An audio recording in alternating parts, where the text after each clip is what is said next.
হায় রে, এক হেডামওয়ালা নিজেকে তারেক জিয়ার বন্ধু পরিচয় দিয়ে নবীন পাঞ্জাবি শোরুম বন্ধ করে দিছে। শোরুমের মালিক থানায় অভিযোগ করলে হাতিরঝিল থানার ওসি মালিককে ফোনে বললেন, ব্যাপারটা এখানেই শেষ করে দেন, উনার সাথে আপনি পেরে উঠবেন না, কারণ উনি প্রধানমন্ত্রী তারেক রহমানের বন্ধু, উনি আমাকেই বদলি করে দেবে। চিন্তা করেন ভাই অবস্থাটা। এমন এক সোনার দেশে বাস করি যেখানে একজন ভালো করতে গেলে 10 জন তার পিছনে লেগে যায়। নির্বাচনের পরে দেশের আনাচে কানাচে যে পরিমাণ মামা খালু পয়দা হয়েছে তত পরিমাণ অটোরিকশাও বাংলাদেশে নাই। আমাদের দেশের পুলিশগুলো বসে খেয়ে খেয়ে শরীরে এত পরিমাণে চর্বি জমিয়েছে যে এখন তারা উঠে দাঁড়াতে পারে না। আপনারা কম বেশি সবাই এখন নবীন পাঞ্জাবি শোরুমের নাম শুনেছেন। এটা শুধু একটা দোকান ছিল না, ছিল সমাজ বদলের একটা ছোট্ট স্বপ্ন, যেখানে কাজের সুযোগ পেয়েছিল প্রতিবন্ধী মানুষ, হিজড়া সম্প্রদায় এবং সমাজের সেই সব মানুষ যাদের দিকে আমরা সাধারণত ফিরেও তাকাই না। যেখানে আশেপাশের দোকানগুলোতে একটি পাঞ্জাবির দাম 4500 টাকা, সেখানে এনামুল হাসান একই মানের পণ্য মাত্র 300 টাকা বিক্রি করে প্রমাণ করতে চেয়েছিলেন সৎভাবে ব্যবসা করা এখনো সম্ভব, মানুষকে ঠকানো বাধ্যতামূলক নয়। কিন্তু এ দেশের বাস্তবতা এতটাই নির্মম যে এখানে ভালো কাজ করাটাই যেন সবচেয়ে বড় অপরাধ। রোজার মতো সংবেদনশীল সময়েও তাকে ছাড় দেওয়া হয়নি।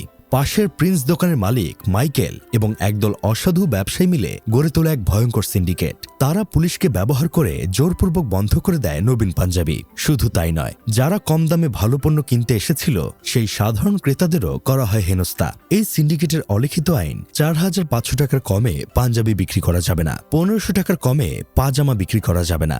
অর্থাৎ এদেশে কম দামে ভালো কিছু দেওয়া যেন অপরাধ, আর মানুষকে বেশি দামে ঠকানোই নিয়ম। দোকান বন্ধ হওয়ার পর শুরু হয় আরেক অধ্যায়। প্রতিনিয়ত ভয় দেখানো হয় শোরুমের মালিককে, কিন্তু আশ্চর্যের বিষয়, প্রশাসন যেখানে একজন সৎ উদ্যোক্তাকে নিরাপত্তা দেওয়ার কথা সেখানে তারা নির্বিকার থেকেছে, বরং নানাভাবে এই সিন্ডিকেটকে সহযোগিতা করেছে।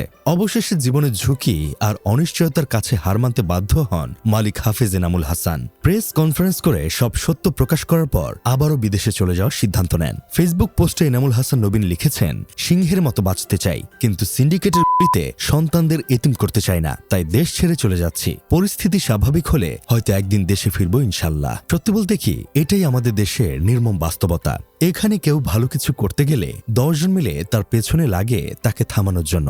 একজন মানুষ যখন সততা নিয়ে দাঁড়াতে চায় তখন পুরো সিস্টেম তার বিরুদ্ধে দাঁড়িয়ে যায়, ফলে যা হওয়ার তাই হয়। এনামুলের মতো সৎ সাহসী মানুষরা দেশ ছেড়ে চলে যেতে বাধ্য হয়, আর যারা মানুষকে ঠকিয়ে খায় তারাই দিব্যি থেকে যায়। দিন শেষে তারাই সফল হিসেবে প্রতিষ্ঠিত হয়। এভাবে আমরা বারবার হারি, একজন মানুষ নয় পুরো সমাজই হারে। এইসব দেখে আমার বন্ধু কেরামত বলতেছে, এই দেশে ব্যবসা করতে হলে সবার আগে রাজনীতির খাতায় নাম লেখাতে হবে। এমপি মন্ত্রীদের যদি নিয়ম করে 3 বেলা তেল দেওয়া হয় তাহলেই সব সমস্যার সমাধান। 2 নম্বরই মালের ব্যবসা করলেও কোনো সমস্যা নেই, শান্তিতে ব্যবসা করা যাবে। রাজনীতি না করে সাধারণ মানুষরা হালালভাবে ব্যবসা করতে গেলেই পদে পদে সমস্যা দেখা দেবে। সিন্ডিকেটের নেতাকর্মী থেকে শুরু করে পুলিশ নামক টিকটকার বাহিনী পেছনে লেগে যায়।